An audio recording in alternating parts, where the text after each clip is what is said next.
We make hundreds, maybe even thousands of choices every single day. What to buy, who to trust, what to believe. And we like to think that we're in control, right? That we're making these really logical, well-thought-out decisions. But what if I told you that most of the time, there are hidden triggers, these silent psychological forces that are constantly nudging you in one direction or another? It's a pretty wild question when you actually stop to think about it. When you pick that particular brand off the shelf, or agree to do someone a favor, or jump on the latest trend, are you really in the driver's seat? Or is your brain just following a pre-written script it doesn't even know it's reading? And that's really the core idea we're going to dive into.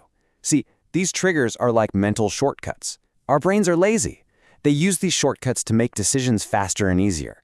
And trust me, once you learn to spot them, you are going to start seeing them absolutely everywhere.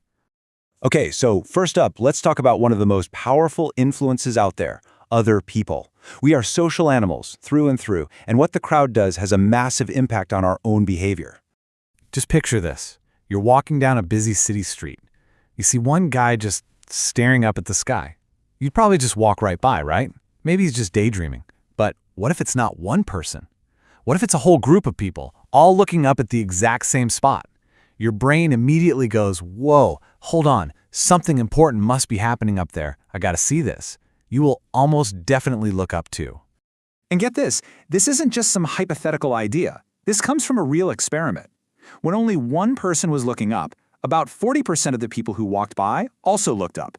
But when the group grew to 15 people, a staggering 85% of people stopped and craned their necks to see what was going on. That huge jump just shows you the magnetic pull of the crowd. So, what is this? Well, this phenomenon is called social proof. It's a mental shortcut. Our brain basically assumes that if a ton of other people have already checked something out and decided it's the right thing to do, then it must be a safe, correct choice for us, too. This kicks in especially hard when we feel uncertain about something. We just kind of copy what everyone else is doing. And of course, businesses and marketers are all over this. I mean, think about it. Bestseller lists, most popular tags, 5-star customer ratings, or claims like trusted by millions of users. These are all just different flavors of social proof. They're all signals that say, hey, lots of people chose this, so it's a safe bet for you too. It lowers our hesitation and makes us way more likely to buy. All right, so let's move on to our next trigger. It's not just about following the herd, we're also hardwired to follow specific people, the ones we see as authority figures. This one is baked into us from a really early age. From our parents and teachers to doctors and experts on TV, we're taught that listening to authority is the smart, safe thing to do. We just assume they have more knowledge, more wisdom, more experience, so we tend to just go along with their judgment, often without a second thought. But how do our brains recognize authority so fast? Well, usually it's through really simple symbols. You see, titles like doctor or professor or CEO give instant credibility. Clothing does it too. Think about a police uniform or even just a really sharp business suit. And then you have other symbols, like a fancy car or a wall full of awards. All these things create this powerful perception of expertise and success. And you better believe advertisers use this all the time. I mean, why is there always an actor in a white lab coat recommending a certain toothpaste? Because that title, doctor, and that coat, they instantly build this bridge of trust with you. You see the expert, and your brain just feels reassured about the product. So here's the really crucial takeaway here. While real expertise is obviously valuable, it's so important to remember that the symbols of authority can be used to persuade you whether that person is a real expert or not. It's a reminder to always think for yourself. Okay, next up we have a trigger that's way more personal, much more emotional. It's not just about crowds or experts. The truth is, we are far more easily persuaded by people we actually like. And really, it's as simple as that. When we feel a genuine, positive connection with someone, our natural defenses just drop.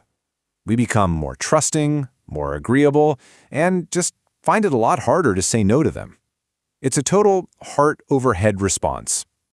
So what is it that makes us like somebody? Well, research has kind of boiled it down to a few key things. We tend to be drawn to people who are well-presented, and we definitely like people who are similar to us in some way. We also warm up to people who give us genuine compliments, and we feel more comfortable with people and things that are familiar to us. It's a really powerful mix. This last one, association, is a huge one. Advertisers don't just sell you a car, they sell you the feeling of freedom on an open road. They do this by connecting their brands with things we already like, Attractive people, stunning scenery, happy families. They transfer those positive emotions directly onto the product itself. You stop just liking the ad, you start actually liking the product. All right, our final trigger is, well, it's probably the most surprising one of them all. It's not about big, powerful crowds or fancy titles. It's about the almost magical power of one simple little word.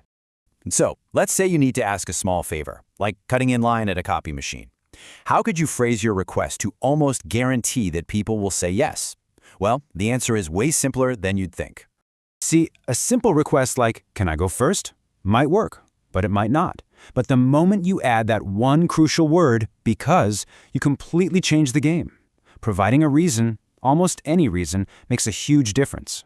So why on earth does this work so well? It's because our brains are basically reason-seeking machines. A request without any justification can feel kind of random or demanding. But the second you provide a reason, even a flimsy one, it satisfies our brain's need for logic. The request suddenly feels more legitimate, more acceptable, and people become far more willing to help you out. Okay, so let's pull this all together. We've got social proof, authority, the liking principle, and the simple power of the word because. Understanding these triggers is one thing, but what does it all mean for you? How can you actually put this knowledge to use? Honestly, the biggest first step is just awareness. Simply understanding that your brain uses these mental shortcuts helps you go from being a passive participant to an active observer of your own thoughts. You can start to catch yourself and say, wait a minute, that's social proof at work right there. But listen, this isn't just about playing defense against advertisers. Understanding these principles can actually help you become a better, more ethical communicator yourself. You can learn to build genuine trust, improve your relationships at home and at work, and present your ideas in a way that's much clearer and more persuasive. And really, that's the thought I want to leave you with. This knowledge is a tool, and like any tool, it can be used to build things up or to manipulate. Now that you can see the triggers, you can understand yourself better, and you can connect with other people more effectively. The choice, as always, is yours.